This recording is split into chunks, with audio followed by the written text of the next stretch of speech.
أهلا بيكم. بتحس إن مفيش حاجة مريحاك؟ حاسس إن في حالة من عدم الرضا مسيطرة على كل حياتك؟ طب شايف إنك دايما شايل فوق طاقتك؟ لو المشاعر دي مسيطرة عليك يبقى أنت واقع في فخ الإشفاق على الذات. ولو عايز تعرف أكتر عن إيه هو الإشفاق على الذات وإزاي بيأثر على حياتك وصحتك، تابعنا في حلقة النهاردة. الإشفاق على الذات هي إحدى نتاجات عقلية الضحية اللي اتكلمنا عنها في حلقة قبل كده، وهي فخ من الفخاخ النفسية اللي بتأيد حياة الإنسان وبتحد من قدراته وإمكانياته في نظر نفسه، وبتضيع عليه فرص التطور والنمو، وبتضعفه ذهنيا وجسديا.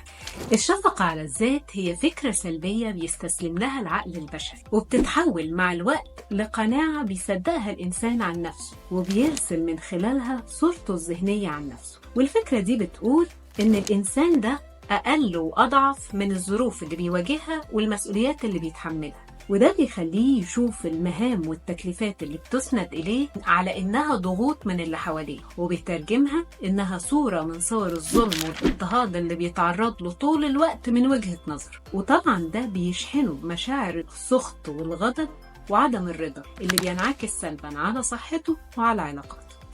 طيب إيه تأثير الإشفاق على الذات على حياتنا؟ زي ما شرحنا إن الشفقة على الذات هي في الأساس فكرة سلبية بترسم صورة ذهنية مشوهة للإنسان عن نفسه، وبتسجنه في سجن وهمي بيحرمه من التمتع بحياته، وده بيدمر علاقاته وبيفقده الشعور بالأمان والشعور بالسعادة. ده غير إن الأفكار السلبية اللي بتولدها القناعة السلبية دي بتشحن الإنسان بمشاعر سلبية بتتخزن داخل جسمه وتحجب عنه طاقة الحياة زي ما شرحنا في حلقة سابقة. والنتيجة إن الإنسان ده بيبدأ يعاني من الأمراض الجسدية. النقطة الأخيرة والأهم إن الاحتفاظ بالقناعة السلبية دي وطرق التفكير الناتجة عنها بيأثر على القدرات الذهنية للإنسان، وبيبدأ يدمر شبكات عصبية مهمة في المخ، وده بيبدأ يظهر في صور كتير زي ضعف القدرات الحسابية، النسيان، وصعوبة التعلم. ومع التقدم في العمر بيبدأ يعرض الإنسان لمخاطر الإصابة بخرف الشيخوخة والألزهايمر. علشان كده لو اكتشفت إنك واقع في فخ الإشفاق على الذات، اتواصل معايا بسرعة علشان نكسر السجن الوهمي اللي مقيد حياتك ونبني قناعات جديدة تساعدك إنك تستمتع بحياتك وتحافظ على صحتك. تقدر تتواصل معايا عن طريق رسائل صفحتنا على الفيسبوك